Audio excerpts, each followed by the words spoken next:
Bonjour, alors, tu te prépares au TELC et tu dois passer par exemple l'examen Sprechen, donc l'examen d'expression orale. Et je te propose à travers cette vidéo de voir et de faire une checklist pour vérifier si tu es prêt du coup pour cette épreuve-là et des petites choses, n'est-ce pas, à surveiller, à valider avant d'entamer cet examen. Ok? Je suis Johan, je t'aide à t'améliorer en allemand et à préparer les différents examens comme le TELC, le VIDAF, etc.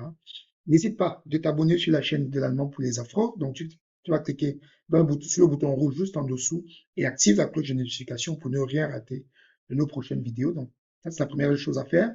Et ensuite, si tu te prépares au TELC, si tu vas passer le TELC du coup très très bientôt, ou alors tu te prépares pour ça, donc je te propose de faire ensemble un bilan gratuit de 15 minutes pour évaluer ton niveau TELC et te dire en fait ce qu'il faut travailler en priorité. D'accord? Alors pour cela, tu trouveras le lien dans la barre de description en dessous. Tu cliques sur le lien, il y a un petit formulaire, tu le remplis et je prendrai contact avec toi pour faire une petite évaluation TELC et dire ce qu'il faut travailler, bien sûr. OK? Alors, sans plus entendre, c'est parti.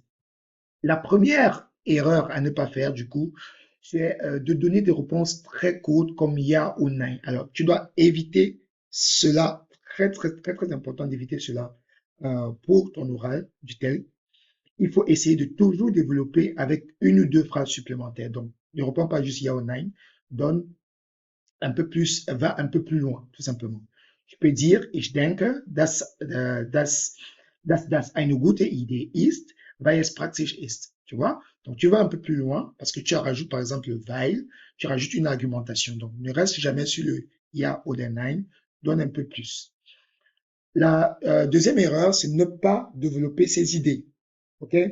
Il ne faut pas que tu te contentes de dire une seule phrase. D'accord? Explique, donne un exemple, donne une raison. Comme on a vu tout à l'heure, tu peux dire par exemple, ich finde das interessant, weil ich gern neue Dinge lerne. D'accord? Donc, il faut toujours donner un peu plus que donner une justification, un exemple, ce genre de choses. Donc, apprends à développer tes idées. Très important. Alors, la troisième erreur, c'est de parler trop vite ou de manière peu claire. Alors, très important, il faut que tu ne parles pas trop vite. Ok? Si tu parles lentement et clairement, on va mieux te comprendre. Voilà, déjà, tu auras plus de marge de manœuvre pour réfléchir sur tes idées et on pourra mieux te comprendre. Donc, parle de manière lente et claire et tu seras mieux compris. Ensuite, la quatrième erreur, c'est d'avoir peur de faire des erreurs. Ok?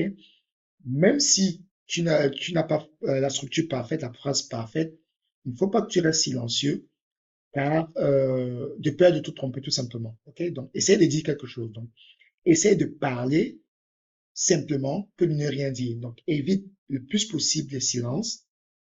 Et tu peux dire, par exemple, ich bin nicht sicher, aber ich denke das. Ich bin nicht sicher, aber ich denke das, tu vois.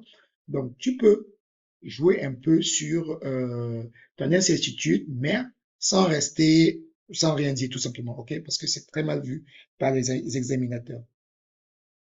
La cinquième erreur, c'est ne pas interagir avec le partenaire, ok? Alors, l'idée d'un examen d'expression orale, ce n'est pas de faire un monologue, ok? Il faut que tu apprennes à poser des questions et à réagir également. Tu peux dire, par exemple, was denkst du? Voilà, ich bin einverstanden, d'accord? Tu peux poser des questions, ok? Ça montre également que tu peux communiquer et tu sais communiquer dans une quelconque circonstance, tout simplement, ok? N'hésite pas à poser des questions et à réagir également. Le sixième problème que je vois très souvent, c'est ne pas utiliser d'expressions utiles. Ok? Tu évites par exemple de parler sans structure. Donc, il faut éviter de parler sans structure. Donc, comme pour l'écrit, il faut que ta structure, ton oral soit organisé. Tu peux utiliser des expressions simples pour organiser ton discours, comme avec des adverbes ou encore des expressions d'opinion, comme meine Meinung nach, zum Beispiel, ce genre de choses. Ok? Essaye d'utiliser ces expressions-là. Elles montrent que tu sais structurer ton dialogue et tu sais en gros là où tu vas, tout simplement, lorsque tu t'exprimes.